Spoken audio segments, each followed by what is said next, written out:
Good morning and welcome to this week's episode of the Friday Tech Roundup. First things first, a huge thank you to Ali Hill for covering me last week. I hope you guys enjoyed his session, and if you have any questions for either himself or the news that I'm about to deliver today, do reach out. So without further ado, let's get started.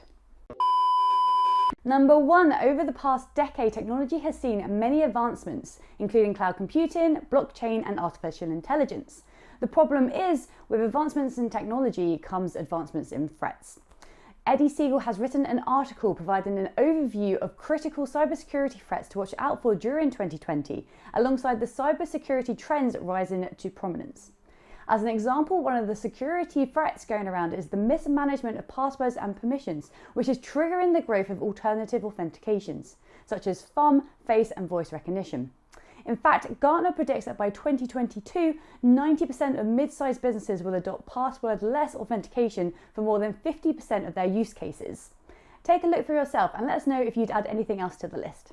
Number two, on the topic of security, China has announced an initiative to establish a global standard on data security, a move widely seen as an attempt to prevent Chinese technology from being separated from USA and other countries' networks.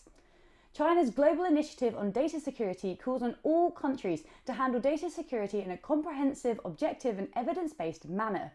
Among the scheme's 8 key points are encouraging countries to oppose mass surveillance or espionage against other states, and is calling on tech companies to prevent the creation of backdoors in their products and services, all of which appear to be aimed at concerns various governments have around Chinese firms and technologies. You can learn more about the initiative using the link below. Number three, researchers have warned that a group of attackers are using an open source visualization and monitoring tool for cloud environments to compromise Docker and Kubernetes systems.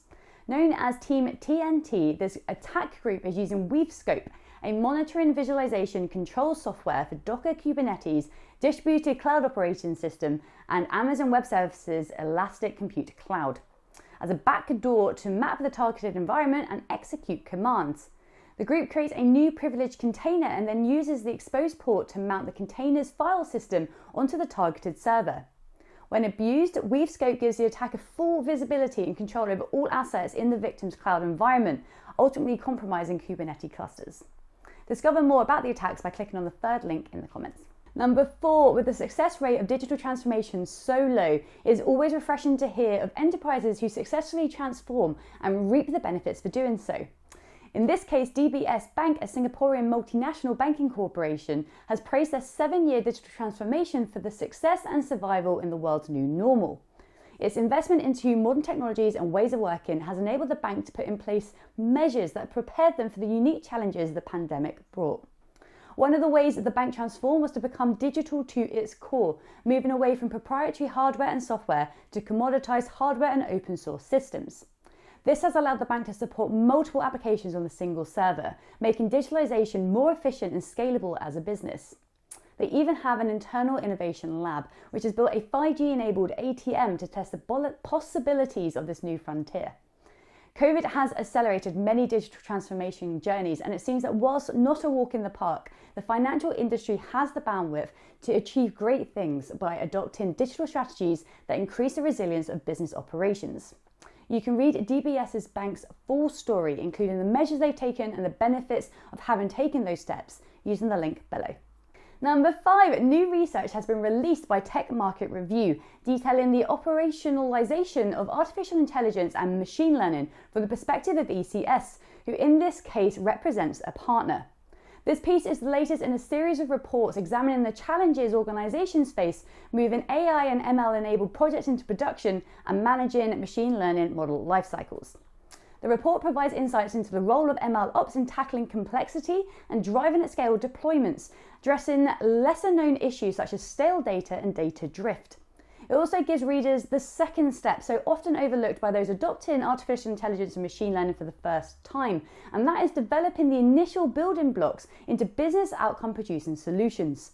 Without this second piece of the puzzle, many enterprises lose out on the immediate and long-term benefits.